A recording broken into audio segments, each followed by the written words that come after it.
as you guys know, I'm a huge Tesla fan. There are very few things I dislike about my car, and in my opinion, it's the best car ever made for its price. So I was shocked to find out that one of my friends doesn't like her Tesla very much. I had to investigate why, because this just can't be. Okay, look, I know I talk up this car and think it's the best car that you can buy. Just because I love it and make all these videos about it doesn't necessarily mean that you're going to love it if you buy one.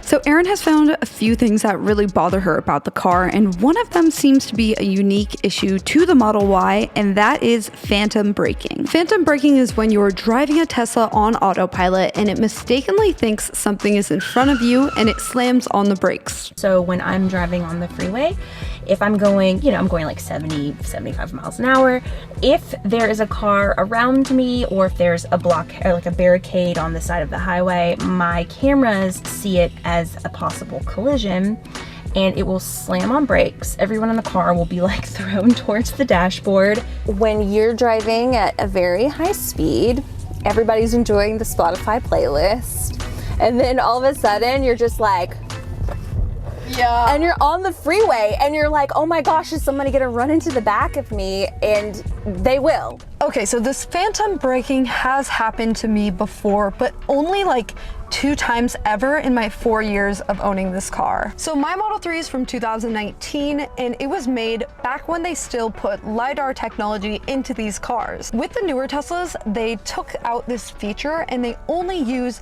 the cameras for the self-driving capability.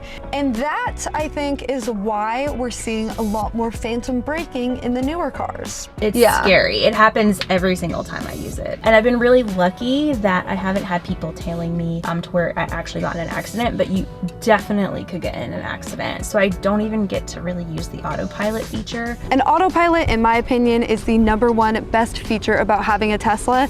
So if you couldn't use autopilot, I feel like you might as well just get any electric car. If you could go back in time, would you still get it?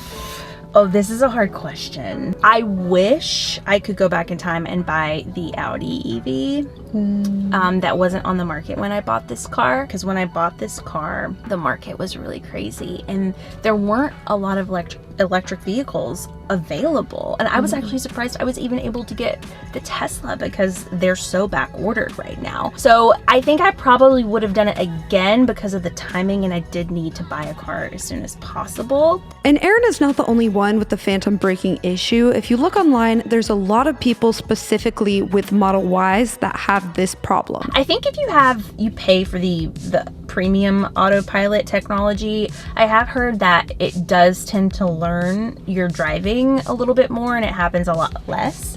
So, if I had an extra 10 grand to put down, then I know, but I didn't pay for that either. I'm like, So Erin does have a couple other issues with her car. The first being with the air conditioning when in extremely hot climates. These roofs are completely glass and I didn't want to tint it because it's beautiful and amazing. You're in Los Angeles, it's amazing. But when I drive out to the Palm Springs, Joshua Tree area, the sun is beating down on me and the air conditioning cannot keep up with the amount of heat that is coming down from the roof. Inside of my car, it's 95 degrees and I can't get it to cool down. It's cooler if I just roll the windows down on a 110-degree day than it is to use my air conditioning. So I'll say I have never had an issue with the AC in my Tesla, and I've had it in 115, 120 degree weather in Palm Springs. Of course, it takes a little bit of time to cool it completely, but it does get completely cool. So even after the air conditioning's ran for like 20 minutes? Hours.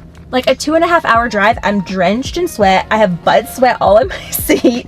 It's so hot in here. This would really make me hate the car too, to be honest. I don't know if it's because the Model Y has a bigger sunroof, there's more volume to the car, or if Erin's just has some kind of defect. But I do want to note it's not an issue when Erin drives around LA day to day. It's more so an issue when she goes to Joshua Tree or Palm Springs where it gets over 100 degrees. And Erin had one more issue she wanted to point out about her phone key connectivity issues. When you buy a Tesla, you get a key card. That doesn't work a lot of the times, and you can speak to that because you drove my car. Yes, I borrowed this one behind us, and I think, we'll have to test this, I think I was putting the key in the wrong spot. when I looked it up later. So not only do I have issues with the key card itself, I also have issues with connectivity of the key card to my phone. So sometimes I'll have grocery bags in my hand and I'm going to my car and my phone is connected to the car, but it won't unlock the car. I have to go in manually and press unlock. So I've never had this issue with my car. It always connects to my phone and unlocks automatically. And when I borrowed Aaron's car, I couldn't get the physical key cards to work at first, but I later realized I was just putting them in the wrong spot. But the good news is the warranty on this car is great. So I'm very interested to see what the Tesla Auto team would find if they checked it out. All Teslas come with a 4-year warranty, so these should count as defects and she should be able to get them fixed for free. Have you thought about getting it checked out by Tesla to see, like, is there something up with it? Yeah, I have. I've never used the Tesla auto folks before. Have you? Yeah, I have. It's like you do it all in the app and it was, they came to me. I loved it. Okay, so I've heard good things about it. So I want to make a big list of all of my problems, but I do have this fear if I call them out that all the things that are wrong with this car won't actually show up when they're looking at it. Yeah. This is pretty tricky because you can't really predict when it's going to phantom brake, and the AC issue is really only in the desert. But the key would probably be a pretty easy fix. So despite there being things you don't love, there are some things you do love. Yeah, I think that the technology, there is a lot of really amazing stuff. I love their GPS system. It's so handy. I love being able to find the supercharger so easily. I love pet mode. I love the seats. They're super comfortable to sit in. I love the roof. It's beautiful when it's not cooking you to death. It is really cool. It's so beautiful. I love the storage. I also love the autopilot when it works in stop and go traffic. I do love a lot about this car. I think there's a lot of potential here. My only issue is that when you just pay so much money for something, you kind of expect luxury. And I really feel like a Tesla is not a luxury car. I think it's a tech car. And if you can really come to terms with that when you're buying a Tesla, I think you'll still be happy. I just had the expectation that it was a luxury and tech, and I think it's really just a tech car.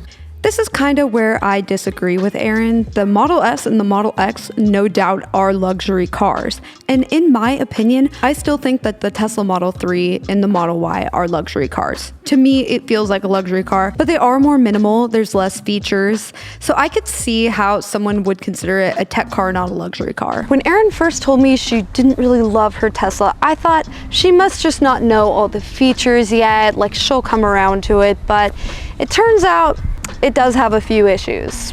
I do think that she can get some of these issues fixed, but the phantom braking problem, I don't even know if Tesla could fix at this point. So for that reason, I would personally, I think, stay away from ordering a 2022 Model Y. So thank you so much to Erin for sharing her honest thoughts about the Model Y. Erin has a YouTube channel too, and she's made videos about her Tesla, so I'll link it down below. That's it for today, and I will see you guys in my next video. Bye!